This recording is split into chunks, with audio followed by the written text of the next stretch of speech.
Siwezi fanya nao farming. Natoka huko na apply job PSC ndio nikuje niko intern. Nakuja kufanya intern kazi, hakuna kitu napewa. The only thing that is in the offices is only tea, lunch, breakfast, and even at night you can even take home. That's the only thing that they give us. 1 year later nimeishi huko Roysambu kwa bedsitter, wajui venye nalipa rent, wananiambia nirudi home after nimefanya PSC internship. Alafu watatutangazia kuna majobs kwa hizo gava offices. Why don't they employ these PSC interns? Why don't they employ? A multi-sectoral team comprising of officials from the national and county government on Monday conducted home visits in Kambembe area, Rironi in Kiambu County, to sensitize the community on the harmful effects of sodium cyanide, even as calls intensify for those in possession of the missing drums bearing the toxic chemical to surrender them. The delegation led by Kiambu Governor Kimani Wamatangi says 15 are still missing after the Saturday accident.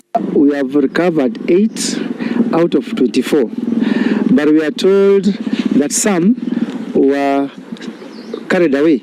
People saw matatus and other vehicles loading and taking them towards Rift Valley. They have told us they are coming. They are also carrying along antidotes for this poison, so they can be able to give to any villagers who have been affected. So our biggest worry was if there was some exposure by those people who are around that area. Even when you just inhale a very small amount of sodium cyanide, or you ingest a very small amount, then it can very quickly, within minutes, it can lead to death. So we quickly reached out to the community health assistant, who now mobilized the community health promoters to start conducting what we call risk communication and community engagement. Short-term exposure to the chemical leads to headaches, dizziness, shortness of breath, nausea and vomiting, loss of consciousness and convulsions, while long-term exposure causes neurological damage, thyroid dysfunction and cardiovascular problems. The government has remained mum on where the chemical was being transported to amidst growing public health safety concerns on the health consequences for the numerous residents who came into contact with the chemical and continue to hoard it, oblivious of the dangers involved. To issue a warning to transporters in the country and to companies that it is highly irresponsible, in my view as a chairman, that chemicals and substances of such high risk and highly poisonous should just be transported anyhowly. Told, of course, there is a probe that will be done. We had our colleagues from NEMA there yesterday, and among other things, they'll be looking into what you just asked around whether the protocols were followed and so on, so that we can know if there is any culpability. And my belief is that if there is culpability, then definitely there needs to be some consequences around that. Sodium cyanide is used commercially for fumigation, electroplating, extracting gold and silver from ores, and chemical manufacturing. Mary Mwoki, Citizen TV. To undertake consultations across the political divide on the balance of cabinet that I will appoint shortly. Ruto is taking us into a sinking ship. And I'm urging everybody that joining Ruto is a disaster, is an abomination. It cannot work. When we say Ruto must go with all his people. The entire government must go. Nobody's going to remain there. This country belongs to all of us, and we have to build our nation. But we can't build our nation unless we listen to each other and talk to each other. And listen, it doesn't mean just talking, but action. We have requested our head of state to consider the cries of citizens and to make life better for them. When it comes to ministries, we are telling you we don't need 22 ministries. Let's lower 22 to 18. And it will be also very painful. Tutoe mtu kama Aisha Juma tuweke njoo, hao wote wanalingana. Na sasa ni jukumu ya wabunge, wakipitisha yeyote yule waziri, wasikize raia kwanza. Si mambo ndio hayo? Raia wakisema hivi, musitake tuende maneno ya reject finance bill, musiseme tuseme reject sijui what. Wakisema reject hiyo muna reject, si ndio? Wakisema waziri huyo reject, wewe una reject na tunasonga mbele. Wakenya ni 50 million, huyo akirejectiwa tunaleta mwingine, huyo akirejectiwa tunaleta mwingine, mpaka tulete yule wa mwisho ambaye nyinyi wote mtakubali. I'll urge the agencies to drive on. Make sure that the nominees, if they're not suitable to the standards set by the agencies, are rejected. Hata hii agency pia sisi tunaheshimu nyinyi. Ile mnasema tunasikiza. Na mumeongea agency. Na tumesikiza nyinyi. Tafadhali. Agency, my children, my sons and daughters, we have heard you. You have spoken clearly. What you have said needs no full stop or comma. It's clear. Sasa mkitoka wakora wana hijack mambo yenu. Wezi wanaanza kuiba mali ya watu, si ndio? So we want to ask the Gen Z, you have spoken, we have heard you. Please don't allow your protest to be hijacked by criminals, people with the criminal intent to steal property, to destroy property.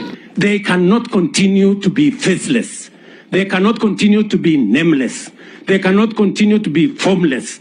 They cannot continue to be anonymous. Let them step forward and tell us, what is this violence going to achieve in the Republic of Kenya? And what is their plan beyond this violence? Tuwezi kukubali taifa letu ni eti tuwachane na demokrasia, twende kwa udikteta wa fujo, maafa, kuharibu mali na mambo ya kuleta anarchy katika taifa letu la Kenya. That one we will not do. We will protect our democracy. We will protect the peace and stability of our nation. And we will deal firmly and resolutely with those who are engaged in mayhem, in anarchy, in destroying people's property, in causing the death of Kenyans. Justice must be done. We cannot kill our people. And the time when we are mourning them, we are looking for officers. That cannot happen. We must first deal with injustice. Ati watu wafanye nchi yetu iwe ni nchi ya kupigana, ya kuharibu mali na ya fujo. Hiyo ni kelele unatuambia. Tutaweka amani sisi wote. Kesho tuko na wewe. Wangapi wanasema tuweke amani katika taifa letu la Kenya? Kesho tuko na wewe.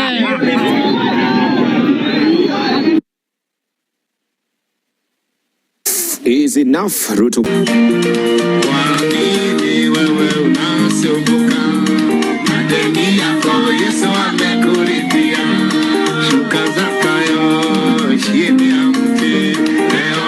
A new week, a new track, this time from the self-proclaimed commander, Pastor Nganga.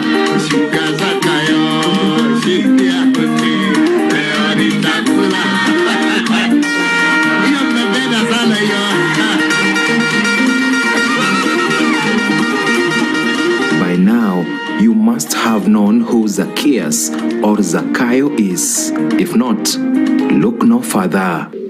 Muniite Zakayo, muniite nini, lakini tulipe tax tujenge Kenya. This was back then when Zakayo was refusing to climb down. Zakayo, shuka upesi, shuka upesi. Lakini Zakayo bado wanapanda. Zakayo amepanda sana. Sijui atafika wapi Zakayo. We, vile tunaongea ndio.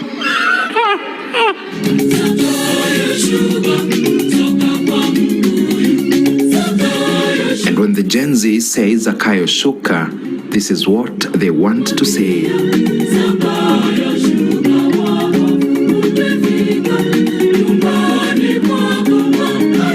The bold generation even told the president on Monday during one of his tours that they would be returning to the streets the next day, directly without passing through the corners. Ati watu wafanye nchi yetu iwe ni nchi ya kupigana, ya kuharibu mali na ya fujo. Hiyo ni kelele unatuambia. Tutaweka amani sisi wote. Kesho tuko na wewe. Wangapi wanasema tuweke amani katika taifa letu la Kenya? Kesho tuko na wewe. Not even tear gas canisters stopped them, with some having mastered the art of returning back to sender.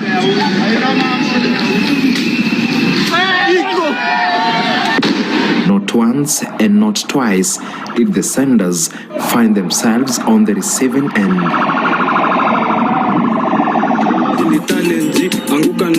To JKIA, all demos without play would have made him a dull boy. From the back of a police rally, he even did the Anguka Nayo dance challenge. Anguka now, check it. Anguka now, twende down low now. Stand up to your feet, mikono juu alafu click. Uliza pesa alafu. The only people to do it better were the 21 cabinet secretaries who were fired on Thursday last week. Anguka now. Anguka now. And the challenge has now gone to the streets of New York, with someone commenting that maybe this was the evidence that President Trudeau was referring to when he said that foreigners were funding protests in the country. In Russia, in 1918, there is what we call the Bolshevik Revolution, which was led by Vladimir Lenin and Joseph Stalin, which advocated for change. In France, in 1789, the greatest military commander, Napoleon Bonaparte, brought the French Revolution, which brought change. In China, in 1949, there was a guy called Mao Zedong.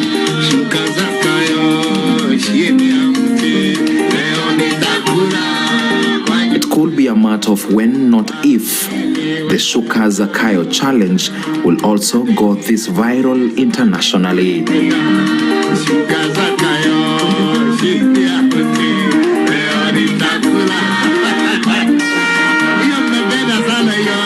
But as we wait, today's class has been dismissed by none other than the man of the hour, David Muthoka, KTN News.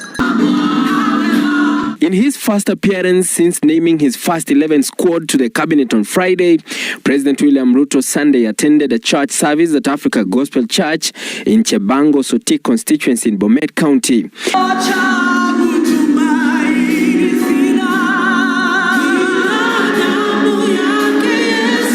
It is here that the president switched to a combative tone, taking the battle to proponents of the recent anti-government protests. I want to challenge those who are sponsoring, orchestrating, funding this violence to step forward and give us their alternative views on how to take Kenya forward. They must not remain anonymous. They must not remain formless or faceless. They must step forward. We cannot surrender our democracy to faceless, formless, anonymous anarchists. And even after the church service, the head of state stepped out, his guns blazing, firing at the Gen Zs, saying he had conceded enough from them. Walisema tusipitishe finance bill. Mimi nimewacha finance bill.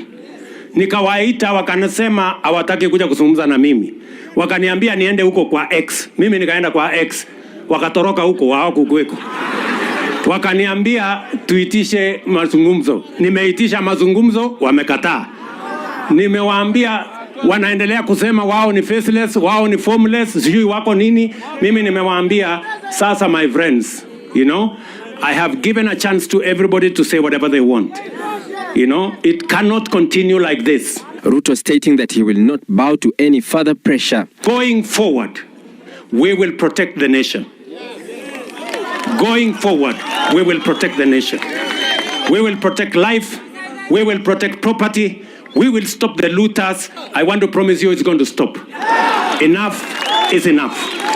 The remarks come 2 days after Ruto named half of his cabinet, reinstating 6 of the former CSs he had unceremoniously fired a week earlier. They cannot continue to be nameless. They cannot continue to be formless. They cannot continue to be anonymous. Let them step forward and tell us, what is this violence going to achieve in the Republic of Kenya?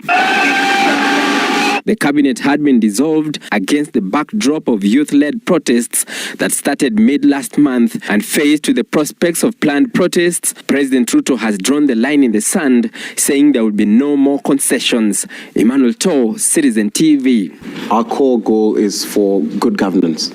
The war on graft, employment for young people, getting rid of unconstitutional places. And I've seen a lot of the media houses grossly misquote whatever this thing is by calling it anti-government protests. These are pro-good governance protests. And whatever it is that we're doing, the agitation that we are making is simply that the government does what it was mandated to do. And a lot of the times the people have asked, so what do the Gen Zs want? What is the logical conclusion? We're saying that if the political class did exactly what they are mandated to do in the Constitution, if our MPs represented us and not their own selfish interests, if the president abided by the rule of law and did not employ unconstitutional people or directed, if the whole political elite did not direct funds to unconstitutional places, we would be happy to stay home. But now it comes upon us to agitate for good governance, and today you saw the doctors occupied MOH, and these are concessions that have been made by the consistent,